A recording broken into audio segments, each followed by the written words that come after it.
Guys ഞാനേ ഒരു കാര്യം നിങ്ങളോട് പറയട്ടാ. ധനുഷ നീ എത്ര വരെ പഠിച്ചിട്ടുണ്ടാ? MBA വരെ പഠിച്ചിട്ടുണ്ട്. MBA ആണ്. നമ്മളെ ചെക്ക MBA ആണ്ടാ. എന്നിട്ട് അവൻ ചെയ്യണ പണിയുണ്ടാ. ഇത് ബിസിനസ്സാണ്. MBA എന്ന് പറഞ്ഞാൽ മാസ്റ്റർ ഓഫ് ബിസിനസ് അഡ്മിനിസ്ട്രേഷൻ എന്നാണ്.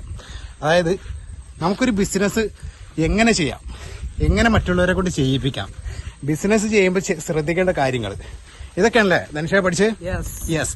അപ്പൊ അതിന്റെ ഭാഗമായിട്ട് ഞങ്ങൾ വേണ്ട, ഇത് നല്ല വരാലാണ്, നല്ല അടിപൊളി വിയറ്റ്നാം വരാല്. ഇതൊക്കെ നമ്മുടെ ബിസിനസ്സാണ്. നമ്മൾ എന്ത് പണിയും ചെയ്യാന്നുള്ള ഒരു മനസ്സുണ്ടെങ്കിൽ ഉണ്ടല്ലോ, നമ്മൾ എവിടെ പോയാലും രക്ഷപ്പെടും. ധനുഷേ ഇപ്പൊ രക്ഷപ്പെട്ടാ? അതെ, അത്രേ ഉള്ളൂ. ധനുഷിന്റെ അതെ, ധനുഷിന്റെ ഒരു മാസം വരുമാനം അല്ലെങ്കിൽ അത് പറയണ്ടല്ലേ? ഇല്ല, അത് നമ്മൾ പറയാൻ പാടില്ല. അത് നിങ്ങൾ ഗസ് ചെയ്താൽ മതി. ധനുഷേ അതെ, കാരണം MBA പഠിച്ചൊരു പയ്യൻ, ഇത്ര നല്ലൊരു സുന്ദരനായിട്ടൊരു ചെറുപ്പക്കാരൻ ഇതുപോലെ പണികൾ ചെയ്യണമെന്നുണ്ടെങ്കിൽ നിങ്ങൾ ആലോചിച്ച് നോക്ക്. അവന് പൈസക്ക് ആവശ്യം ഉണ്ടായിട്ട് മാത്രമാണോ അതോ അവന്റെ ഒരു ഇഷ്ടം കൊണ്ട് കൂടി ചെയ്യണാണെന്ന് ഉള്ള കാര്യം നിങ്ങൾ ചിന്തിച്ചു നോക്കാം അല്ലേ? അപ്പൊ നമുക്ക് തട്ടിയാലോ? ഓക്കെ.